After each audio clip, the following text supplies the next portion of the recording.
Hello views, welcome to DGMS Tamil channel. ரொம்பவே சுவாரஸ்யமாக போயிட்டுருக்க சிந்து பைரவி சீரியலுக்கான இந்த வாரத்திற்கான ப்ரோமோவில் ஆரன் சம்பத் ரெண்டு பேருமே வந்து ஆறுமுகத்தோட தங்கச்சியை வந்து பொண்ணு கேட்டு வரேன் அப்படின்னு சொல்லிட்டு என்ன பண்ணுறாங்க, பிளாக்மெயில் பண்ணிட்டு போகிறாங்க. அதாவது மாப்பிள்ளை வீட்டாருங்கள் வந்து வந்திருக்க தருணத்தில் நான் வருவேன் அப்படின்னு சொல்லிட்டு போகிறாங்க.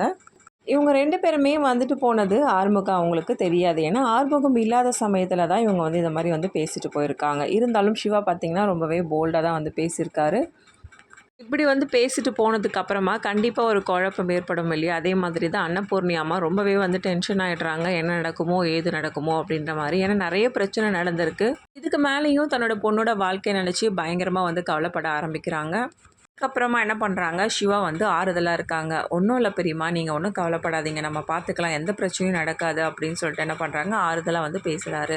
சிவா ஒரு விஷயம் சொல்லலாம்ப்பா, இந்த விஷயத்தை பற்றி ஆறுமுகத்துக்கிட்ட நம்ம சொல்லிக்க தேவையில்லை. ஏன்னா நம்ம ஆறுமுகத்துக்கிட்ட சொன்னால் கண்டிப்பாக அடிதடின்னு சொல்லிட்டு ஏன்னா போயிடுவானோன்னு சொல்லிட்டு பயமாக இருக்குப்பா, அதனால இதை இப்படியே விட்டுடலாம் அப்படின்னு சொல்லிட்டு என்ன பண்ணுறாங்க, அன்னபூர்ணி அவங்களும் வந்து சொல்கிறாங்க. சரிங்க பெரியம்மா, அதுபடியே நடக்கலாம் அப்படின்னு சொல்லிட்டு என்ன பண்ணுறாரு, சிவாவும் வந்து சொல்கிறாரு. ஒரு பக்கம் தனியாக உட்காந்துட்டு இருக்க பைரவி பார்த்தீங்கன்னா ஆறுமுகம் பண்ண விஷயங்களை பற்றி நினச்சி ரொம்பவே சந்தோஷப்படுறாங்க. பரவாயில்ல, ஆறுமுகம் வந்து ரொம்ப நல்லவன் அப்படின்றத வந்து உணர்றாங்க. ஆறுமுகம் வந்து நமக்காக தான் கோவிலில் அவனை வந்து அடிச்சிருக்காங்க அப்படின்னா எந்த அளவுக்கு வந்து யோசிச்சிருக்கான் நம்மளை பற்றி அப்படின்னு சொல்லிட்டு நினச்சி பார்க்குறாங்க. அதாவது நம்ம அவமானப்படக்கூடாது அப்படின்றதுக்காகவும் எல்லார்கிட்டையும் வந்து திட்டு வாங்குறது மட்டும் இல்லாமல் அவங்க அம்மாக்கிட்டையும் நமக்காக விட்டு கொடுக்காம பேசியிருக்கான் அப்படின்றத வந்து நினச்சி சந்தோஷப்படுறாங்க பைரவி. இந்த சமயத்தில் மறுநாள் தூங்கி எழுந்ததும் பார்த்தீங்கன்னா ஆறுமுகம் பக்கத்துலேயே வந்து காஃபியும் இருக்குது. அதுக்கப்புறம் எழுந்து பார்த்தீங்கன்னா காஃபி எடுத்து குடிக்கிறாரு. ஆறுமுகத்துக்கு தேவையான எல்லா விஷயங்களும் பார்த்தீங்கன்னா அழகாக செஞ்சு வச்சுருக்காங்க. ஸோ இது எல்லாமே வந்து அவங்க தங்கச்சி தான் செஞ்சுருக்காங்க அப்படின்னு சொல்லிட்டு ஆறுமுகம் வந்து நினச்சிக்கிட்டு என்ன பண்ணுறாங்க, அவங்க தங்கச்சியை பார்த்து தேங்க்ஸ் சொல்கிறாங்க. எதுக்குமா நீ இவ்வளோ சிரமப்படணும், எனக்காக எதுக்கு ஒவ்வொரு விஷயத்தையும் நீ பார்த்து பார்த்து பண்ணிகிட்ருக்க அப்படின்னு சொல்லிட்டு ஆறுமுகம் அவங்க தங்கச்சியை பார்த்து கேட்க, என்ன நான் சொல்கிறேன், நான் என்ன பண்ணேன் அப்படின்னு சொல்லிட்டு கேட்க, இல்லைம்மா எனக்காக காஃபி போட்டு வைக்கிறதா இருக்கட்டும், எனக்கான விஷயங்களை வந்து எல்லாமே வந்து முன்னாடியே செஞ்சிடுறியம்மா அப்படின்னு சொல்லிட்டு ஆறுமுகம் கேட்க, ஐயோ அண்ணா இதெல்லாம் நான் பண்ணவே இல்லை உங்களுக்கு அப்படின்னு சொல்லிட்டு என்ன பண்ணுறாங்க சொல்கிறாங்க. என்னம்மா சொல்கிற, நீ பண்ணலையா எனக்காக அப்படின்னு சொல்லிட்டு ஆறுமுகம் கேட்க, ஆமாண்ணா நான் பண்ணலை, இது எல்லாமே பைரவி அண்ணி தான் உங்களுக்காக பண்ணாங்க அப்படின்னு சொல்கிறத கேட்டு பயங்கரமாக சந்தோஷப்படுறாரு ஆறுமுகம். என்ன சொல்கிற, இதெல்லாம் உண்மையாமா அப்படின்னு சொல்லிட்டு கேட்க ஆரம்பிக்கிறாரு. ஆமாண்ணா எல்லாமே பைரவி அண்ணி தான் உனக்காக பண்ணாங்க அப்படின்னு சொல்லிட்டு சொல்கிறது கேட்டு அதே சந்தோஷத்தோடு என்ன பண்ணுறாங்க, பைரவியை பார்க்க போகிறாரு ஆறுமுகம். பைரவி எனக்காக காலையிலேருந்து நீ தான் எனக்காக பண்ணி எல்லா விஷயங்களையும் அப்படின்னு சொல்லிட்டு பைரவியை பார்த்து வந்து ஆறுமுகம் கேட்க உடனே பைரவி வந்து பார்த்துக்கிட்டே வந்து ஆறுமுகத்துக்கிட்ட சொல்கிறாங்க, ஆமா நான் தான் பண்ணேன். இப்ப என்ன உனக்கு அப்படின்னு சொல்லிட்டு பைரவியும் கேட்க, இல்ல பைரவி எனக்காக நீ எந்த விஷயங்களையும் வந்து பண்ண மாட்டியே. ஸோ இந்த அளவுக்கு மெனக்கட்டி எல்லாத்தையும் வந்து பண்ணி வச்சு அதுக்காக கேட்குறேன் அப்படின்னு சொல்லிட்டு சொல்றாரு. எல்லாம் ஃப்ரெண்டு மாதிரி நினச்சிக்கிட்டு தான் பண்ணேன். ஆனா நீ ஒன்றும் மனசுல வந்து கற்பனையை வளர்த்துக்க தேவையில்ல அப்படின்ற மாதிரி வந்து பைரவி சொல்றாங்க. ரொம்ப தேங்க்ஸ் பைரவி, என்னை ஃப்ரெண்டாக ஏற்றுக்கிட்டல. இனிமேலும் பாரு, என்னை கூடிய சீக்கிரமே உன்னோட புருஷனை நீ ஏற்றுக்க தான் போற அப்படின்னு பைரவியை பார்த்து ஆறுமுகம் வந்து சொல்லிட்டு போகிறாரு. பைரவி பார்த்தீங்களா லைட்டாக வந்து ஸ்மைல் பண்ண ஆரம்பிக்கிறாங்க. எனக்கு தெரியும் பைரவி, கூடிய சீக்கிரமே உன் மனசில் வந்து நான் இடம் பிடிச்சிருவேன், என்னை வந்து கணவனாக நீ ஏற்றுப்ப காலம் வரும் அப்படின்னு சொல்லிட்டு ஆறுமுகம் வந்து அப்படின்னு நினச்சிக்கிட்டே சிரிச்சுக்கிட்டே வந்து போகிறாரு. அடுத்ததான் ஆறுமுகம் தங்கச்சியோட நிச்சயதார்த்தத்துக்கான எல்லா ஏற்பாடுகளும் வந்து பண்ணிட்டு இருக்காங்க. ஒன்றும் பார்த்து பார்த்து வந்து பண்ணிட்டு இருக்காங்க. என்னதான் எல்லா ஏற்பாடுகளும் வந்து பண்ணாலும் அன்னபூர்ணிக்கு பார்த்தீங்கன்னா மனசுக்குள்ள ஒரே பயமாக இருக்குது. ஏன்னா அந்த மாறனும் சம்பத்தும் 2 பேரும் பார்த்தீங்கன்னா முன்னாடியே வந்து மிரட்டு போனாங்க இல்லையா? அதை நினச்சிக்கிட்டு மனசுலேயே வச்சுக்கிட்டு ஒரு மாதிரி பயத்தோடவே இருக்காங்க. எப்படி நடக்குமோ ஏது நடக்குமோ, எந்த மாதிரியான பிரச்சனைகள் வந்து வரப்போதோ அப்படின்ற கவலையோடவே இருக்காங்க.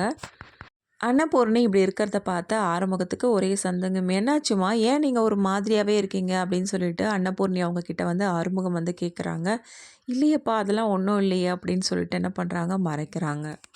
தங்கச்சிக்கு நிச்சயதார்த்தம் நடக்க போகுது. இப்படி ஒரு சந்தோஷமான தருணத்தை வந்து சந்தோஷமாக வந்து ஏற்றுக்காம நீங்கள் ஏன் மனசுக்குள்ளே எதையோ ஒரு விஷயத்த வச்சுட்டு இருக்க மாதிரி ரொம்பவே கவலையோடவே இருக்கீங்களேம்மா அப்படின்னு சொல்லிட்டு ஆறுமுகம் கேட்குறாங்க.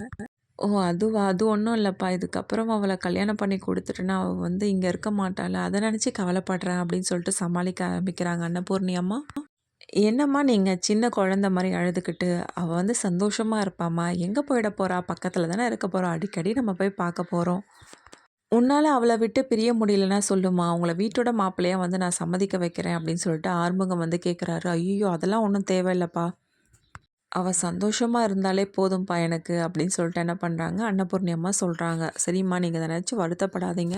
அவளோட வாழ்க்கை எப்பவுமே சந்தோஷமாக தாம்மா அமையும். நீங்கள் ஒன்றும் கவலைப்படாதீங்க அதை நினச்சி அப்படின்னு சொல்லிட்டு ஆறுமுகம் வந்து ஆறுதலாக வந்து பேசிகிட்டு இருக்காங்க.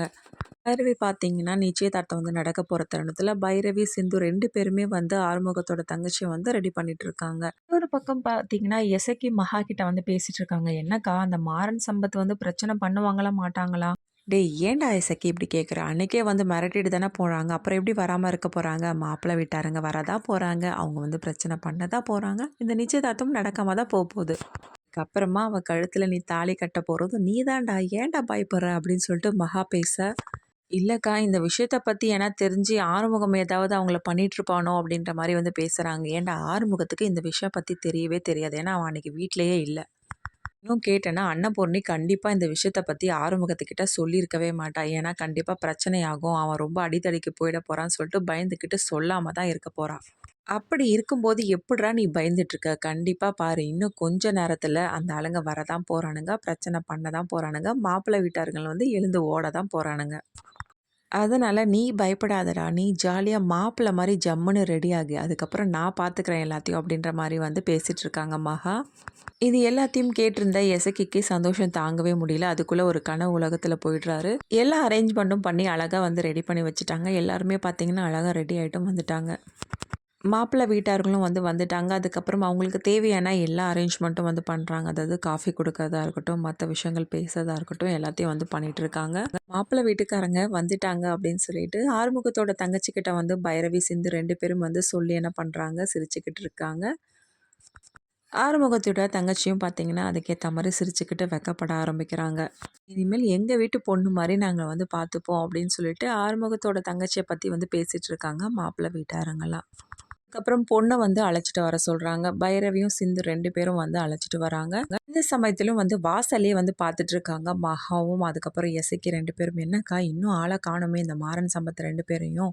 "எனக்கு என்னவோ ரொம்ப பயமா இருக்குக்கா. இந்த நிச்சயதார்த்தமே நடந்துடுமோ?" அப்படின்ற மாரி. "ஏய் வாய மூடுடா."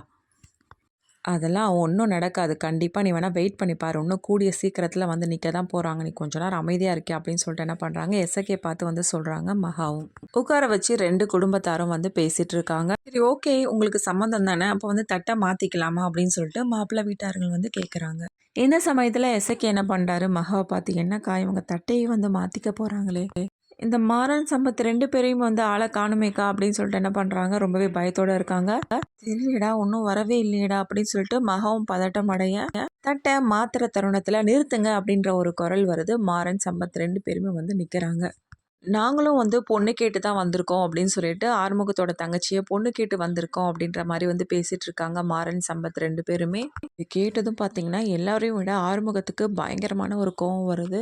ஏற்கனவே வந்து ரொம்பவே கவலையோட இருக்க நம்ம பைரவி வந்து அன்னபூர்ணி அம்மாவ பார்த்து சொல்றாங்க, "ஒண்ணும் பயப்படாதீங்க அத்த. இந்த விஷயத்த வந்து கண்டிப்பா சஞ்சய் வந்து நல்ல ஒரு தீர்வு குடுப்பாரு. மாறன், சம்பத் இவங்க 2 பேரும் எந்த ஒரு பிரச்சனையும் வந்து பண்ணாத அளவுக்கு சஞ்சய் வந்து பார்த்துப்பாரு." அப்படின்ற மாரி தான் அன்னபூர்ணி அம்மா கிட்ட வந்து சொல்லியிருந்தாங்க பைரவி. திடீர்னு வந்து பிரச்சனை பண்றத பார்த்து ரொம்பவே பயந்து போய் நிக்கிறாங்க அன்னபூர்ணி அம்மா. வரைக்கும் பாத்தீங்கன்னா இது ஒண்ணுமே புரியல. இந்த தருணத்துல ஆறுமுகம் பாத்தீங்கன்னா பயங்கரமா கோவப்படுறாரு. ஆறுமுகம் இப்படிலாம் கோவப்படுறத அடுத்து பைரவி வந்து தடுக்கிறாங்களா? இந்த பிரச்சனைய வந்து எப்படி முடிக்க போறாங்க? இது எல்லாமே தெரிஞ்சுக்கலாம். அதுக்கு மறக்காம நம்ம சேனலை வந்து சப்ஸ்கிரைப் பண்ணிக்கோங்க. கூடவே இருக்க அந்த பெல் ஐக்கான் கிளிக் பண்ணிடுங்க. அப்பதான் நான் போற அடுத்தடுத்த வீடியோஸ் உங்களுக்கு நோட்டிபிகேஷன்ல வரும். ஓகே வியூஸ், தேங்க்ஸ் ஃபார் வாட்சிங் திஸ் வீடியோ.